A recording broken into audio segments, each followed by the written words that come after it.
Hi, I am Meredith. I am here with our message for Thursday, the 11th of April, 2024. We're using the Witch's Tarot for our message today, tuning into the energy atmosphere. We have the Sun in Aries, the Moon's in Taurus, though it is shifting into Gemini today. Mercury in retrograde, Pluto in Aquarius. We're on the other side of this eclipse, integrating all that rare and uncommon energy. Yeah. What's going on out there today, according to Tarot? Our first card is Page of Pentacles. Ooh, nice. Investing in what grows. You know, I mentioned this in one of the readings that I felt we would be seeing some lower number cards and probably some more pages. And here we are starting a reading off with a page, not something that's typical here. Though that's exciting as far as I'm concerned, because it shows us stepping into new experiences, opportunities, and engaging our spiritual journey in a new way. So we're investing in what grows when we see the Page of Pentacles, which means we're taking a look at our horizon and we consider our horizon the oncoming. So what do we do in the now to foster, nurture, and blossom the oncoming? Well, we focus our heart center on it and we get really decisive about how we want to live happy on our foundation. So let's see what's next. Well, my, here she is again, third time this week. Queen of Wands back again. I like this though, because you got a page sitting right there with a queen. Kings and queens are all about self-mastery, as I've mentioned. So we're bringing our fire, enthusiasm, creativity, passion, skill, talent, ambition, fortitude to a brand new experience for ourselves. We may be challenging ourselves in self-relationship. We may be challenging our early life programming that's still with us. You know, we have seen the Hermit recently as well, shining a light into the subconscious. We're stirring the pot. And we've used this amazing season of manifestation and eclipse energies to illuminate for us anything that isn't going to give us wings so we can fly toward our horizon, right? So who better than the Queen of Wands to bring the fire and the passion to the journey and to entertain some brand new experiences and considerations. Let's see what's next. Wow. Wheel of Fortune in this deck called the Wheel of the Year. So the Wheel of Fortune, the Divine Delivery System, number 10 out of the major arcana, right in the middle of the reading, which is so perfect. This is a card about aligning with our destiny and the transformations that take place as we do that. So we're aligning with all that we are in manifestation for, what we're holding in heart space while it grows, matures, and becomes. So exciting. We've got passion for it. We've got enthusiasm and motivation for it as well. So this is going to be our excited anticipation, helping to fuel the turning of the wheel. Paired with the wheel, look at this, another page, Page of Wands. How perfect is that? So we've got the Ace of Wands held by the Queen. We have the Ace of Wands held by the Page. And, you know, the Queen is bookended here by two pages. So the mastery is coming from all of our collective cumulative experience, and we're willing to invest it in new opportunities that turn the wheel in such a way to fulfill our destiny in the now and the oncoming. That's exciting anytime.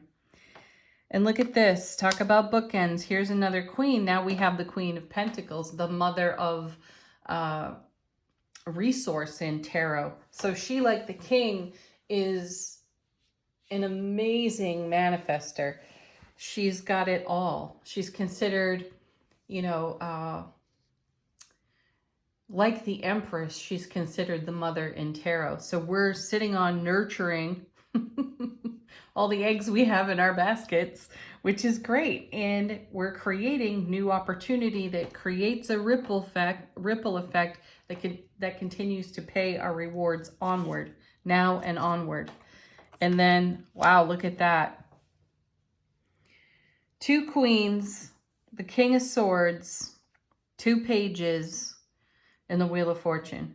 That's huge. It's a lot of self-mastery. It's a lot of choice in terms of choosing you. Now, yesterday we saw, I think it was the 2 of Cups, right? Showing up in the way we desire to be met. And this is what happens when we do. When we bring our soulful presence into the now and we begin to craft more and more detail from our really super solid foundation. Thank you, all the 4s we've seen. And thank you, Wheel of Fortune, for delivering. When we stand on our super firm foundation and now we begin to dream, and as we begin to dream, these new dreams, these new seed thoughts of manifestation get planted in our ripple effect and they become our horizon. So that takes great discernment, because at this stage of the game, we have so much experience woven into our spiritual journey. We're using all of our wit, wisdom, and knowledge to leverage on fresh starts. That's awesome. At any age, you know, you're never too old. You hear some people say, oh, I'm too old for blah, blah, blah. You are never too old. That's a choice. And if you have some inexperience, that's cool too, because it gives us the opportunity to see the world with fresh eyes. Let's see what's on the bottom of the deck, what's going on behind the scenes that we're not exactly aware of. How the universe is supporting us. Look at that, 4 of Wands again. This card's been no stranger. Happiest card in the minor arcana. There's the stable foundation, just waiting for our celebration. Excellent. We've seen this card and the Sun this week. It's profound. And then we have the Chariot. Moving forward dynamically. So we're not going to allow any of the inexperience we have to hold us back. We're moving forward. We're moving onward expansively without any kind of hesitation at all. This is number 7 out of the major arcana. So it's all about heaven touching earth. And if you've got the 4 of Wands for a launch pad, how can you move in the so-called wrong direction? You can't. It's not possible. And where's that Chariot going but right into the Lovers? How amazing. This is exactly what we want to see. Yet another card where the couple on the Lovers is connected. You know, they're holding hands. They're sharing a kiss right there. That's our divine masculine and our divine feminine in harmony, in beautiful harmony and balance. That's what 6s bring. And then you got this amazing king over here with great decision-making ability, incredible discernment, and the Lover's card is considered a choice. So we are deliberately making a choice and leaning deep into the ripple effects as we contribute really precious energy to our ripple effect. This is amazing. That's great success. And where's that going? But to the Emperor. How fantastic, right? So he's the father of tarot, the divine masculine, Aries fire. We've just come through an Aries solar eclipse. Incredible, right? So here we are with the wise, super experienced Emperor. Combine the Emperor's energy with the King of Swords, the Queen of Pentacles, the Queen of Wands, and these pages along with this amazing happy foundation, the dynamic energy of the Chariot, child of the Emperor, the Empress, and making a choice. We're choosing our own heart space and we're going onward from there. You know, one of the messages we've had on repeat is pay attention to our intuition. Really follow the intuitive guidance no matter what. Even if it feels counterintuitive and the ego rises. You have to challenge the ego. We've been doing that. So thank goodness for these queens, this king, and this emperor. Because as we make choice and decision into new opportunities and experiences for ourselves, there can be the essence of trepidation. And the ego will attach to that very quickly and give us a bazillion reasons why we should not do this or do that. Yet your happiness hangs in the balance here. Thank you, Four of Wands. And are you going to allow some old story and programming to determine whether or not you go forward deeper into your own dream and fulfillment? Sounds crazy when I ask the question that way, because the simple answer is no, I wouldn't. I wouldn't allow the ego to take over. Yet, look in hindsight and see how many times it has inadvertently happened because we didn't take some kind of an action. We held back. We were cautious. And here we are leading with our magnificent, soulfully present heart center. And we are aimed at something amazing and fulfilling for ourselves. This is not the moment to give up on that or to throw in the towel. Oh my gosh, there it is, the Star card. How perfect. Keep the faith for your vision and for your dream. Show up in your raw vulnerability and courageous authenticity. Do that. You can't miss.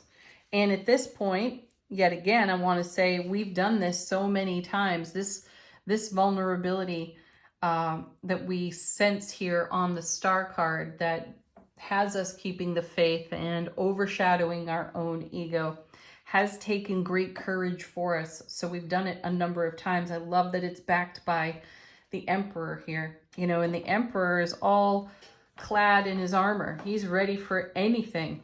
And at his core, he is courageously vulnerable. How beautiful is that? So we're being vulnerable as we take steps forward in our divine masculine energy. And we are harmonized in our divine feminine as well to receive, to nurture, and to continue to grow deeply into the vision that we have, that we hold for ourselves. How beautiful. All right, angel answers. If you've got a question, put it to the deck. If you're looking for confirmation, do the same.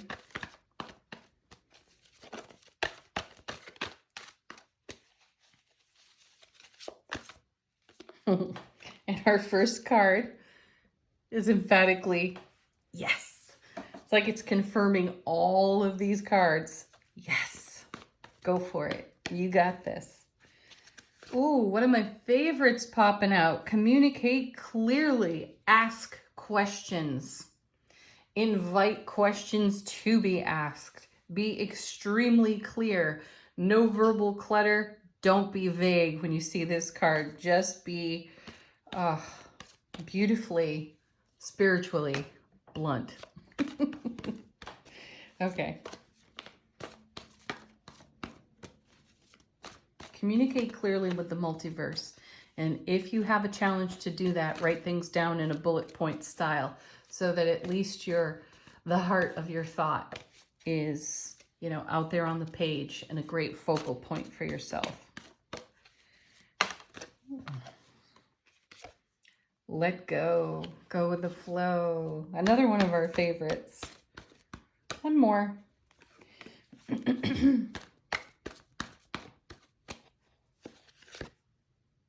Be assertive. Ooh, I can't leave this one on the deck either.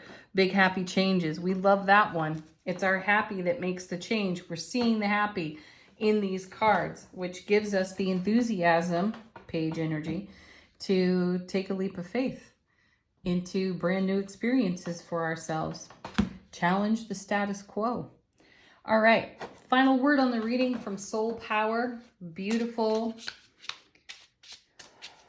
deck of celestial runes created by one of my besties, Janet. How is our soulful presence informing our waking consciousness? What do we most need to know?